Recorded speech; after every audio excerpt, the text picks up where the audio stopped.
Et salut à tous, bienvenue dans l'épisode numéro 76 du podcast Nourrit ta santé. Et aujourd'hui, on va parler de l'alcool, comme je vous avais promis dans un des épisodes précédents, où j'allais en parler plus précisément. Du coup, aujourd'hui, je vais pas parler de l'alcool, forcément les problèmes de l'alcool en détail, c'est-à-dire d'une manière scientifique, etc. Donc je vais quand même en parler, mais je vais pas autant détailler.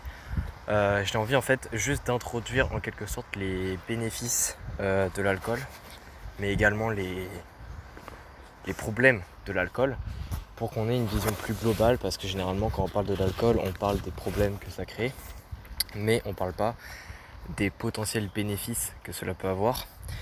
Du coup je trouve ça intéressant d'en parler. Donc effectivement, pour ce qui concerne les bénéfices, il faut comprendre en fait que l'alcool va pas vraiment avoir de bénéfices d'un point de vue physique, ou du moins pas directement. Quand je parle de bénéfices physiques de manière directe, je parle notamment ce que peut avoir la nutrition, c'est-à-dire nous apporter de l'énergie qualitative de façon à ce qu'on fonctionne mieux, donc c'est-à-dire de façon à avoir de l'énergie qui nous permet de bouger correctement, de performer correctement, etc.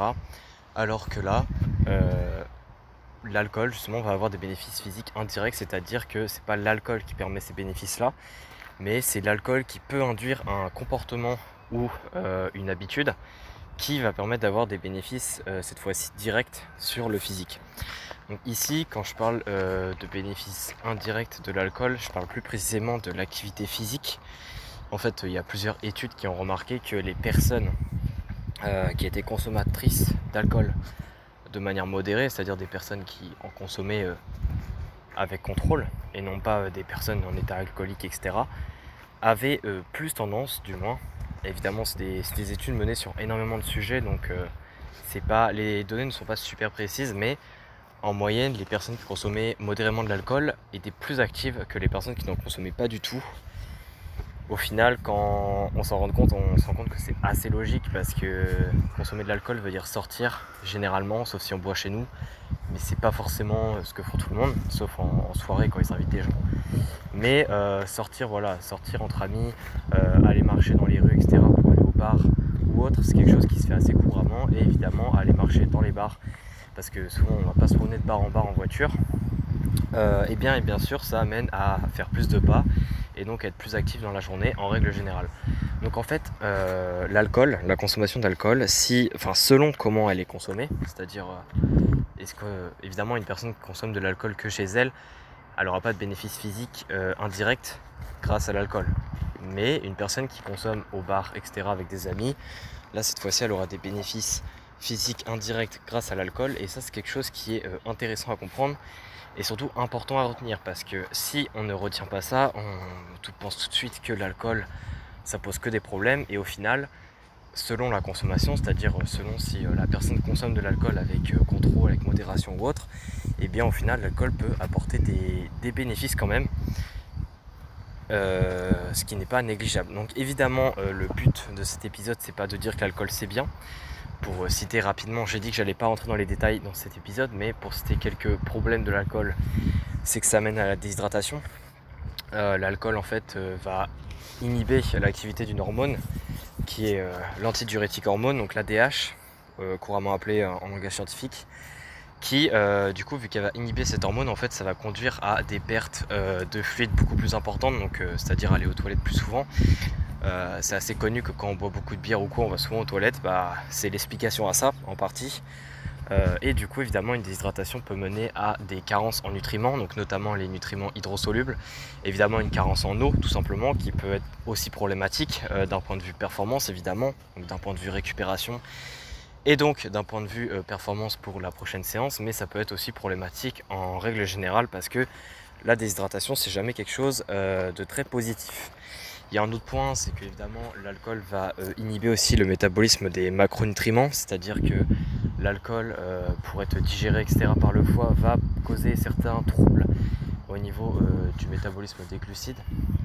Et du coup ça peut poser problème d'un point de vue performance, même si certaines études montrent qu'il n'y a pas réellement de problème. Ça j'en parlerai dans un autre épisode de est-ce que l'alcool est réellement un problème. Consommer de l'alcool, du moins de manière assez modérée, est-ce que c'est vraiment un problème pour les performances sportives? c'est-à-dire pour la force musculaire, etc. Ça j'en parlerai, mais il faut quand même être au courant que l'alcool peut poser des petits troubles au niveau du métabolisme des glucides par exemple. Ensuite, un autre point, c'est qu'évidemment l'alcool contient des calories, hein. Donc selon nos objectifs, consommer de l'alcool, ça augmente le total calorique, et pourtant c'est quelque chose qui n'est pas nutritif, donc c'est une boisson, c'est quelque chose qui se boit très facilement, et donc ce sont des calories, on va dire, vides en quelque sorte, c'est-à-dire qu'on les consomme sans s'en rendre compte, et ça peut mener à des maintenances caloriques ou des surplus caloriques alors qu'on veut peut-être un déficit calorique, ce qui signifie donc à une stagnation au niveau de nos objectifs peut-être physiques. Donc ça aussi c'est quelque chose à prendre en compte. Et enfin, comme je l'ai vite fait introduit il y a 2 secondes, c'est que l'alcool c'est peu nutritif, peu de nutriments dans l'alcool, hein, tout ce qui est vitamines, minéraux, etc. On va pas dire que l'alcool c'est riche en ça, donc évidemment c'est des calories à la fois, c'est pour ça que je dis des calories vides, hein, c'est que à la fois ça se consomme très facilement et en plus de ça nous apporte rien en termes de nutriments. Donc ça c'est aussi quelque chose à prendre en compte. Donc voilà, malgré le fait que ça a des bénéfices physiques indirects, évidemment ça a beaucoup de problèmes aussi, d'un point de vue physiologique surtout, c'est-à-dire le corps en lui-même, comment il fonctionne. Donc évidemment, en dehors du bénéfice indirect physique lié à l'augmentation de l'activité physique chez pas mal de personnes, il y a aussi des bénéfices mentaux, hein, c'est-à-dire boire de l'alcool, souvent c'est quelque chose de social, c'est plutôt une pathologie, c'est-à-dire de l'alcoolisme ou quoi. C'est quelque chose de voilà, un milieu social, et du coup évidemment c'est toujours des bons moments ça. Et d'un point de vue équilibre mental et physique, c'est quelque chose qui est très important à long terme pour tenir ses habitudes, pour être content. Et évidemment, c'est tout ce que nos émotions vont impacter nos comportements au quotidien. Donc savoir sortir de temps en temps, boire de l'alcool si on aime bien, profiter avec ses amis, c'est aussi important pour justement à côté faire ce qu'il faut, c'est-à-dire faire du sport pour atteindre ses objectifs physiques, bien manger pour avoir de l'énergie, etc. Donc voilà, ça c'est aussi une balance à trouver, propre à chacun bien sûr, propre aux valeurs de chacun. Mais c'est quand même un bénéfice qui concerne beaucoup de gens, donc ça c'est pas à oublier aussi. Donc voilà, c'est vraiment une introduction, je pense avoir dit le tour. Le but ici de cet épisode, c'est de montrer aussi qu'en fait les bénéfices ne sont pas que directs, notamment. Ça c'est quelque chose qu'on oublie souvent, mais il faut chercher un petit peu plus loin, hein. J'en avais parlé dans l'épisode récent au niveau des mauvaises habitudes, c'est-à-dire avoir une mauvaise habitude peut mener à de bonnes habitudes aussi. Je parlais notamment du tabac. Les personnes qui fument ont tendance à aller beaucoup plus dehors que les personnes qui ne fument pas. Et ça peut être intéressant pour la vitamine D.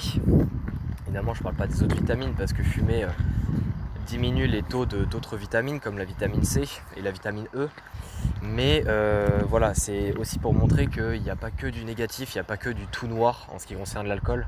Il faut voir ça d'une manière beaucoup plus globale. Il faut aller chercher beaucoup plus loin que juste se dire ok, quand je consomme de l'alcool, qu'est-ce qui se passe dans mon corps. Ça s'arrête pas là.